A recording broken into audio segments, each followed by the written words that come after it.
Hello students, आइए देखते हैं पादप वृद्धि नियामक की दूसरी हेडिंग, पादप वृद्धि नियामकों की खोज के बारे में। पीजीआर के 5 प्रमुख समूहों में प्रत्येक की खोज मात्र एक संयोग है। ठीक है, तो रोचक बात यह है कि पीजीआर के 5 प्रमुख समूहों में प्रत्येक की खोज जो है एकमात्र संयोग है।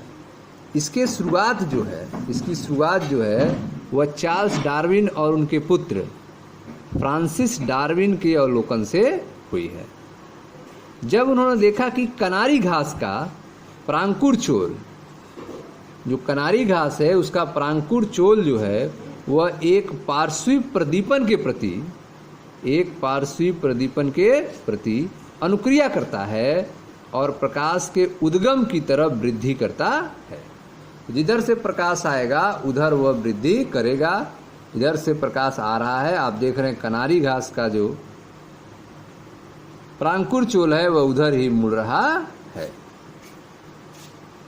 ठीक है, तो इसमें आपने देखा कि पीजीआर के 5 प्रमुख समूहों में प्रत्येक की खोज मात्र एक संयोग है। इसकी शुरुआत चार्ल्स डार्विन और उनके पुत्र फ्रांसिस डार्विन के अवलोकन से हुई है। जब उन्होंने देखा कि कनारी घास का प्रांकुर चोल एक पार्श्वी प्रदीपन के प्रति अनुक्रिया करता है और प्रकाश के उद्गम की तरफ वृद्धि करता है। प्रयोगों की एक लंबी श्रृंखला के बाद यह निष्कर्ष निकाला गया कि प्रांकुर चोल की नोक जो है, प्रांकुर चोल की यह जो नोक है प्रांकुर चोल की नोक संचारणी प्रवाह की जगह है। प्रांकुर चोल की नोक क्या है? यह संचारणी प्रवाह की जगह है जो संपूर्ण प्रांकुर चोल के मुड़ने का कारण है। ठीक है, तो प्रांकुर चोल की नोक ही संपूर्ण प्रांकुर चोल के मुड़ने का कारण है। ठीक है, तो प्रांकुर चोल की नोक संचारणीय प्रवाह की जगह है जो संपूर्ण प्रांकुर चोल के मुड़ने का कारण है। ऑक्जिन्स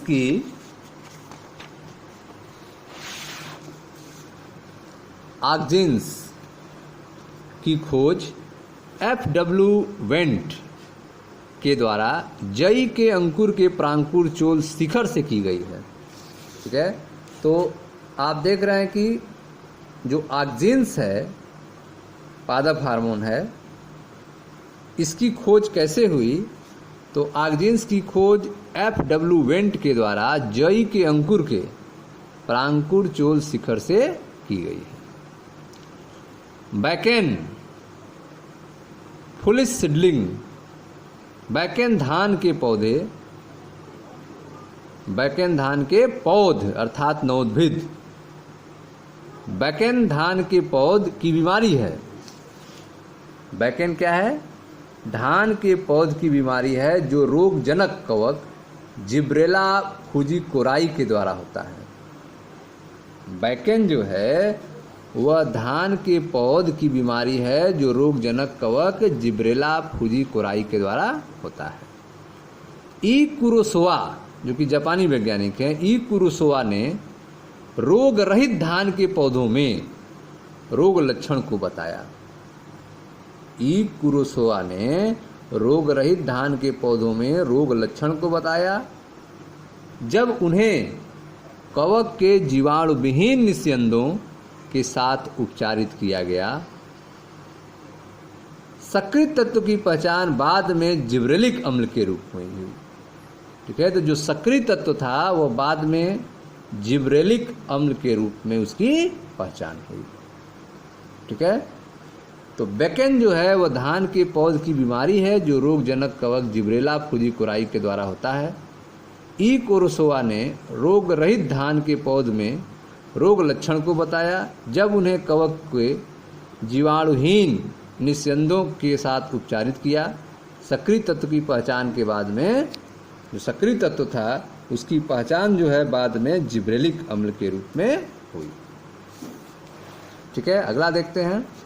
एफ स्कुंग ठीक है। यफ स्कुग तथा उनके सहयोगियों ने देखा कि यफ स्कुग तथा उनके सहकर्मियों ने देखा कि तंबाकू के तने के अंतर पर्व अर्थात इंट्रानोडल खंड से तभी प्रचुरित हुआ अविभेदित कोशिकाओं का समूह, तभी प्रचुरित हुआ जब आक्जिन्स के अलावा मीडियम में वाहिका ऊतकों के सत्व या इष्ट सत्व या नारियल दूध या डीएनए पूरक के रूप में दिया गया।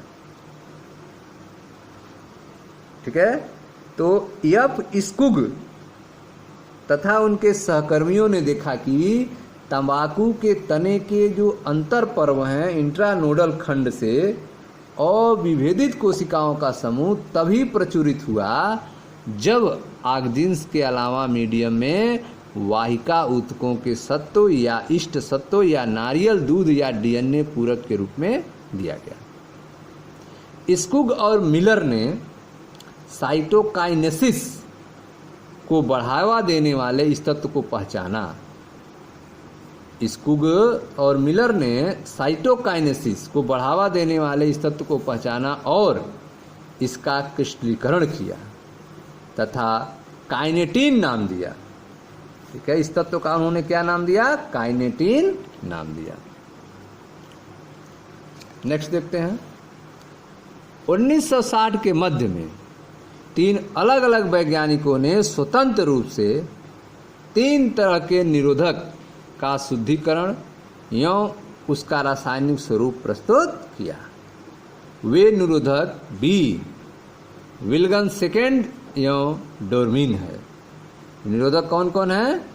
वे निरोधक बी विल्गन सेकेंड और डोरमीन है। बाद में ये तीनों रासायनिक रूप से समान पाए गए। इसका नामकरण एब्सिसिक अम्ल के रूप में किया गया। ठीक है। तो वे निरोधक भी विल्गन सेकेंड और डोरमीन है। बाद में ये तीनों रासायनिक रूप में समान पाए गए। इनका नामकरण जो है एब्सिसिक अम्ल के रूप में किया गया। ठीक है।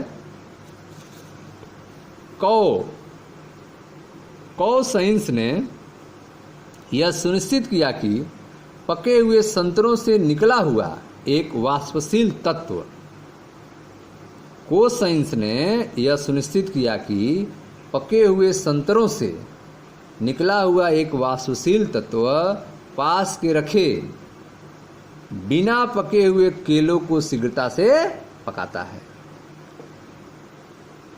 कोसाइंस ने यह सुनिश्चित किया कि पके हुए संतरे से निकला हुआ एक वाष्पशील तत्व पास के रखे बिना पके हुए केलों को शीघ्रता से पकाता है। बाद में यह वाष्पशील तत्व एथिलीन के नाम से जाना गया, जो कि एक गैसीय पीजीआर है। आइए अब हम इन 5 तरह के पीजीआर के कारकीय प्रभाव का अगले भाग में अध्ययन करते हैं। ठीक है स्टूडेंट्स, तो यह था पीजीआर के बारे में। इनका क्या वर्क है इसका अध्ययन हम लोग अगले वीडियो में करेंगे। मिलते हैं नेक्स्ट वीडियो में। Thank you.